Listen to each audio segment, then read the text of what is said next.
शाबानुल मुअज़्ज़म में दुरूद पाक जी हिकु अज़ीम फ़ज़ीलत आहे।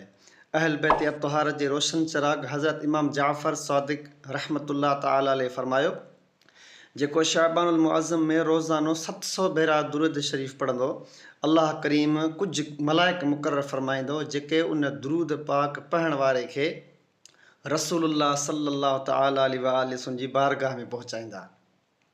हिन सां हुज़ूर अकरम सल्लल्लाहु तआला अलैहि वसल्लम जो रूह मुबारक ख़ुशि थींदो। पोइ अल्लाह पाक उन्हनि मलाइकनि खे हुकुम ॾींदो त हिन दुरूद पढ़ण वारे जे लाइ क़यामत ताईं दुआए मग़फ़िरत कंदा रहो।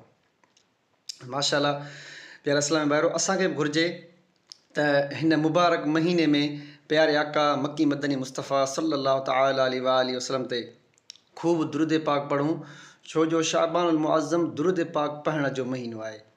जीअं त शारिह बुख़ारी हज़रत अल्लामा अहमद बिन मुहम्मद कस्तलानी रहमतुल्लाह ताला अलैहि ऐं उन्हनि जे हवाले सां हज़रत सैयदना शेख शुहाबुद्दीन अहमद बिन हजाज़ी रहमतुल्लाह ताला अलैहि लिखनि था, बेशक शोबान नबी पाक सल्लल्लाहु अलैहि वसल्लम ते दुरूद शरीफ़ पढ़ण जो महीनो आहे, छो जो आयत दुरूद हिन ई महीने में नाज़िल थी। उहा कहिड़ी आयत आहे? आयत दुरूद हीअ आहे, इन्नल्लाह व मलाइकतहु युसल्लूना अलन नबी या अय्युहल्लज़ीना आमनू सल्लू अलैहि व सल्लिमू तस्लीमा।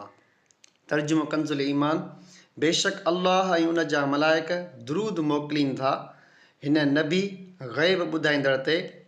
ए ईमान वारो, उन महबूब ते दुरूद पढ़ो, ख़ूब सलाम मोकिलियो।